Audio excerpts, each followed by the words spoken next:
You're listening to 10-Minute Murder. There's a stretch of Interstate 75 in Tennessee where in January 1985, they found a young woman's body down an embankment. Bound, strangled, pregnant, red hair. She'd stayed nameless for 33 years. They called her the Campbell County Jane Doe. Her name was Tina Farmer, and she was 21 years old. And the man who killed her, he might have killed a dozen more women just like her. Or maybe he didn't. That's the problem.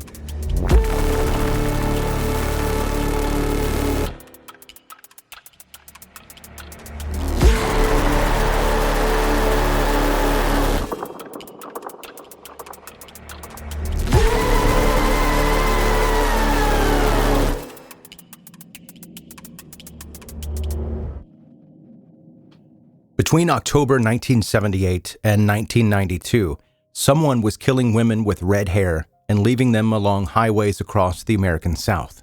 That's 14 years, maybe 5 victims, maybe 14. The FBI opened a task force. Local cops coordinated across state lines, which back then was basically unheard of. For over 40 years, most of these women had no names. They were Jane Does, numbers in a file. When no one knows who you are, nobody's looking for your killer either. The first victim showed up in 1978, then another in 1983. By 1984 and 85, bodies were appearing every few months. Tennessee, Arkansas, Kentucky, Mississippi, Pennsylvania, West Virginia. All found within a few dozen yards of major interstates.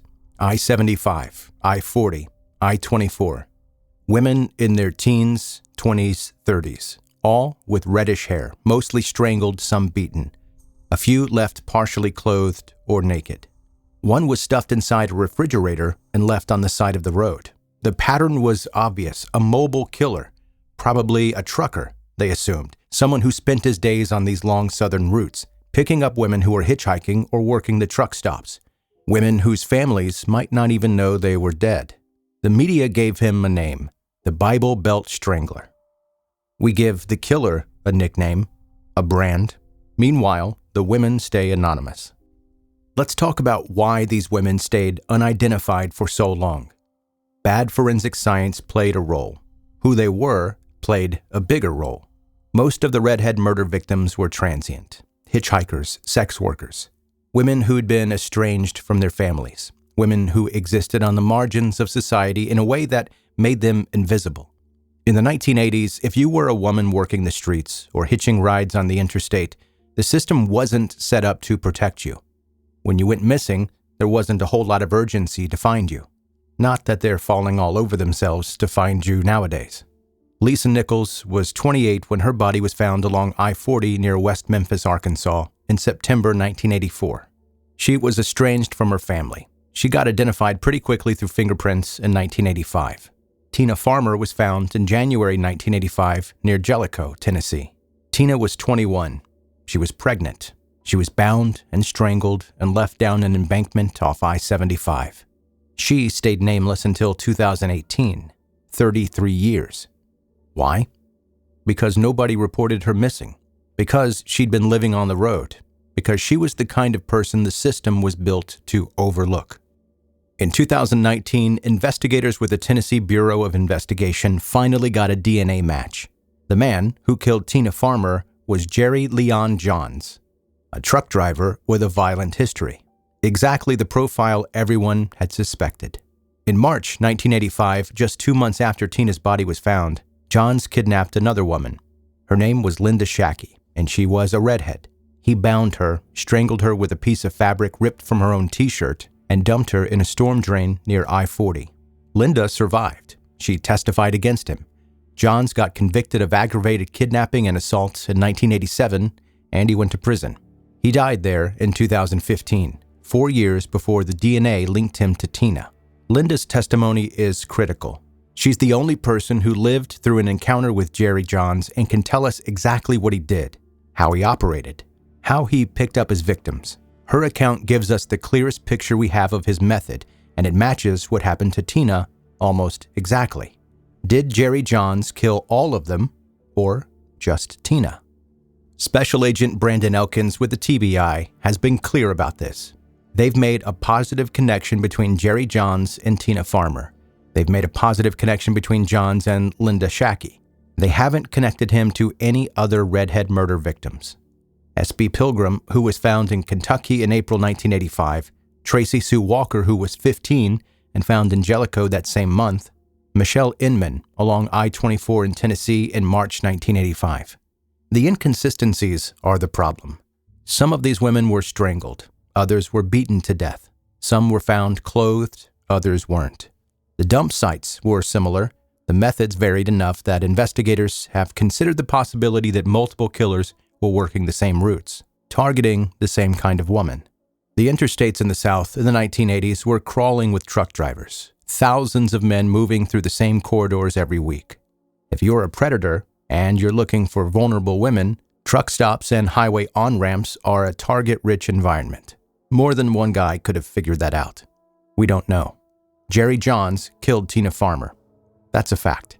Whether he killed the others is still an open question.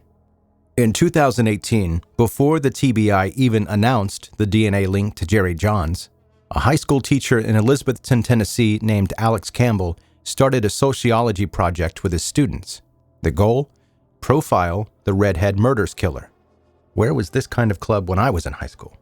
These kids were teenagers taking a sociology class. They had help from a former FBI agent, and they approached the case methodically. They studied the crime scenes, they looked at the highways, they paid attention to the terrain. And they noticed something. Most of these bodies were found dozens of yards away from the road, up or down steep embankments, through thick brush. There were no drag marks. That meant the killer had to be strong enough to carry a body over rough ground. So the students concluded the killer was probably a large, physically strong male, probably a truck driver, given the geographic spread of the dump sites. Someone who could move freely across state lines without raising suspicion. Months later, the TBI announced they'd identified Jerry Johns, a truck driver with the physical strength to match. Exactly the profile the students had built. The students even launched a podcast called Murder 101 to document their work. They may have actually helped to identify Tina Farmer. They never got official credit for it. The TBI didn't acknowledge their work publicly. For decades, the biggest obstacle in this case was identification. You can't solve a murder if you don't know who the victim is. I mean, technically, you can, but you know what I mean.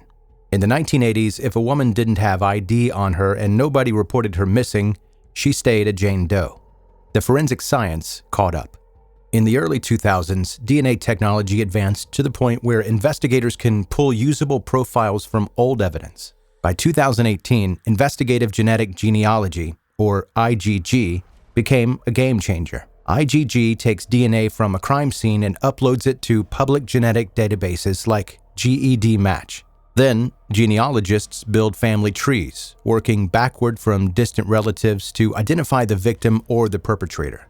That's how they identified Tina Farmer in 2018. Espy Pilgrim, the woman found in the refrigerator in Kentucky, was also identified in 2018 through a DNA match with her grown daughter. Tracy Sue Walker, who'd been a 15-year-old Jane Doe since 1985, was identified in 2022. Michelle Inman was identified in July 2023.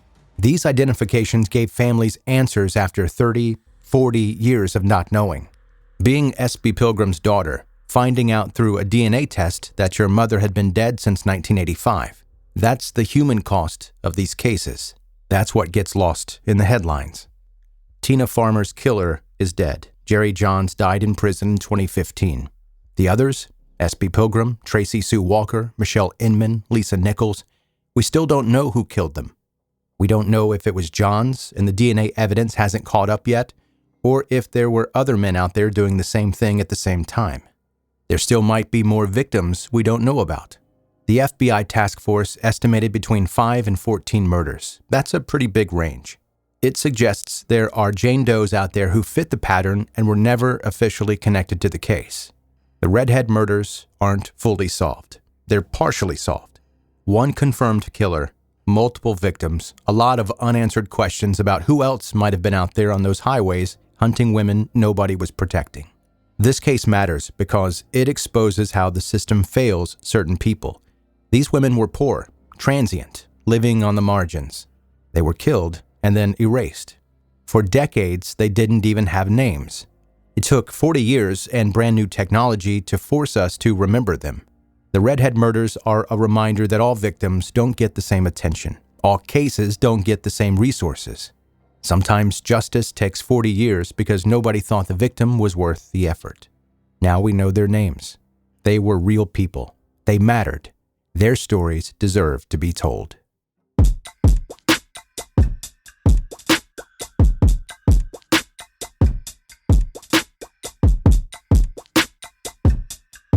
Thanks for listening to 10-Minute Murder, bingeable true crime stories. I'm Joe, I'm the host.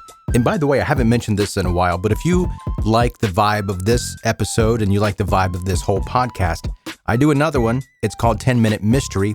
There are little to no murders in that one. We talk about aliens and Bigfoot and all strange things. You can check that out anywhere that you listen to this one. You can listen to 10-Minute Mystery. All right, let's get to an email. Subject, The Great Sock Mystery. Speaking of unusual.